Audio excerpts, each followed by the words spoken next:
Donc, pour le laboratoire 4, le numéro 1, on nous dit de créer un tableau de n éléments. Le n éléments, on va le contrôler à l'aide d'une commande numérique qui commence de nombre pair, qui commence par 0 ou autre, mais on va le faire commencer par 0, c'est plus facile. Puis le sortir dans un tableau indicateur.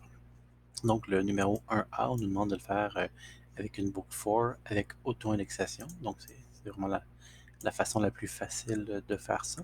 Puis c'est ce qu'on devrait utiliser, là, mais sinon on va se compliquer un petit peu plus la vie pour utiliser les fonctions de tableau dans les parties B, C et D. Donc allons-y tout de suite avec notre numéro 1A. On va faire un CTRL-P. Donc on nous demande une boucle for. Je vais tout de suite commencer par placer la boucle for.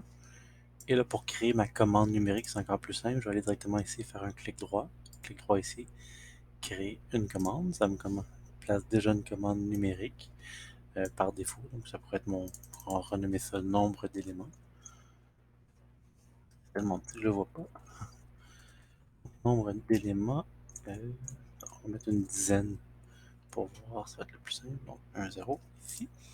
On va sauvegarder, même je vous conseille cette édition de désigner les valeurs actuelles comme défaut, comme ça le 10 va toujours être là, peu importe si je redémarre. Et là, donc on veut avoir donc un tableau avec, on peut commencer par 0 avec que des nombres pairs, c'est ce qu'on nous demandait, donc avec des nombres pairs. La façon la plus simple d'obtenir des nombres pairs, c'est de prendre mon petit i ici, qui va commencer par 0, et de le multiplier par 2. Donc je vais avoir 0 fois 2, ben, ça va être 0. Ensuite, je vais avoir 1 fois 2, ça va être 2. Donc c'est vraiment la façon la plus simple d'avoir des nombres pairs. J'arrête le petit ici, je fais un clic droit, créer constante, j'écris 2, donc j'ai 2 fois le i. Et là, je peux envoyer directement. Ma buffer était vraiment trop grande pour rien. J'aurais pu faire juste un petit truc.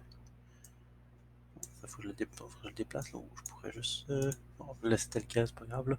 Et donc ici, pour me créer le bon tableau, je vais juste faire un clic droit, créer un indicateur. Et vous voyez, ça me crée un tableau tout de suite de la bonne taille. Simplement donc étirer mon tableau et exécuter mon VI. Vous pouvez le faire en cliquant sur la flèche ou vous voyez exécution et le raccourci, donc CTRL R, c'est plus facile. Donc notre tableau qui a été créé. Donc en fait, donc, chaque élément est stocké. L'auto-indexation ici permet de stocker chacun des éléments un à la fois dans un tableau. Et une fois que le tableau dans un tableau qui est pas montré à l'utilisateur, dans un tableau en mémoire. Et ensuite, une fois que la boucle est terminée, c'est envoyé au tableau que j'ai ici. Dans le fil, ici, c'est vraiment les éléments un à la fois qui passent.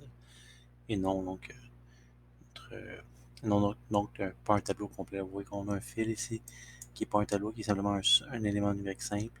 Et ça devient un tableau. Ensuite, une fois que ça sort du tunnel auto-indexé. Donc, pour le numéro 1, c'était cette façon-là de le faire.